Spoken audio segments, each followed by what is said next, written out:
Over the years, a competition has developed between Missouri and Kansas in which both states have awarded incentives to companies that move from one side of the state line to the other.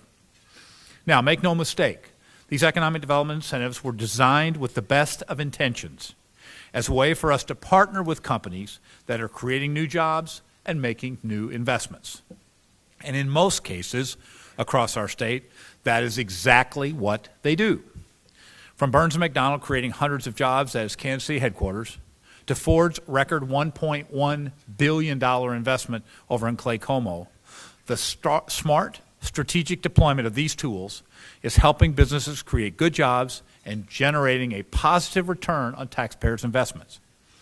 But too often here, in one of the nation's largest metropolitan areas, separated merely by a state line, these tools manipulate the market by subsidizing the movement of jobs from one side of the border to the other without creating new jobs in the region. That's bad for taxpayers, it's bad for our state budgets, and it's not good for our economy, hampering our ability to compete as a region globally. We need all the dollars of our low-tax states to focus on creating an economy of the future right here. This problem, unique to this region, of taking jobs that already exist and treating them as if they're brand new, is the unintended consequence of incentive programs in both states. And all of us have a shared responsibility to fix it. That's why I stand before you not to assign blame, but to propose solutions. This so-called border war between our two states has gone on long enough. So today I'm announcing what I've proposed to our friends in Kansas to end it. First, an immediate moratorium within the Kansas City metropolitan area on the use of discretionary incentives where jobs are merely being moved across the state line.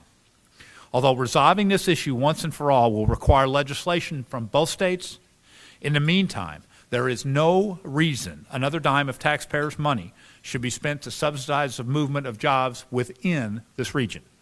Second, that both governors will work with their respective legislatures to pass legislation to make the complete moratorium permanent.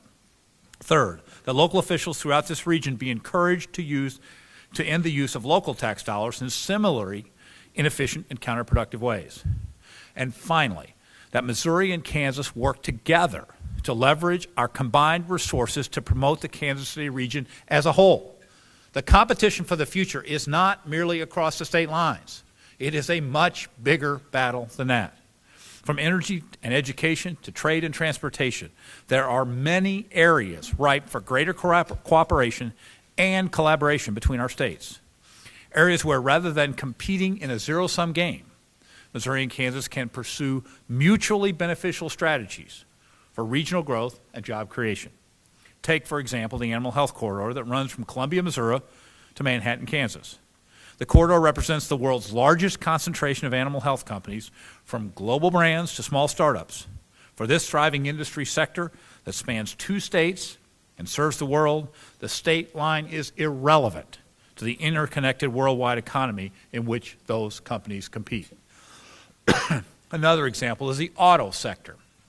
A company called Yanfeng USA is another example of the economic interdependence of this region. This leading automotive parts supplier is building a brand new plant just north of here in Missouri.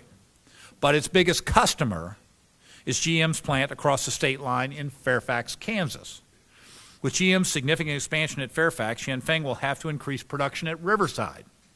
It's a win for the region and a win for both states. We support the growth of the auto industry in the entire region. I was also proud to support the KU Cancer Center's designation as a National Cancer Institute, which strengthens Kansas City's status as a leader in science and innovation and will bring life-saving cures right here in the heartland to people around the world. The opportunities for this region are endless, but only if we stop this senseless incentive war and start working together. That's why my administration has been working with business and community leaders and with Governor Brownback's administration in an attempt to forge an agreement along these lines to end the border war once and for all. I hope that we can reach this agreement soon because of an issue as important as this one for the economic growth of this region and the vitality of our state and country. There is simply no time to waste. Now, folks who know me know I'm a pretty competitive person. And as your governor, no one will fight harder to bring new jobs and new investments to our state from anywhere in the world. None of what I'm talking about means we are not going to work at all times on all fronts to get investments from other parts of the world and other parts of the country into this region. We are not backing up in growth. We are trying to make sure that we expend our resources as competitively as possible to move this economy forward. The high-stakes competition that really matters, the one we simply cannot lose, isn't between Kansas and Missouri, or between Jackson County and Johnson County. It's with Brazil and China, Russia and South Korea, Germany and India. And while we spend precious time and resources skirmishing along a state line, we are losing ground in the one battle that really matters, the global competition for the jobs and industries of the future.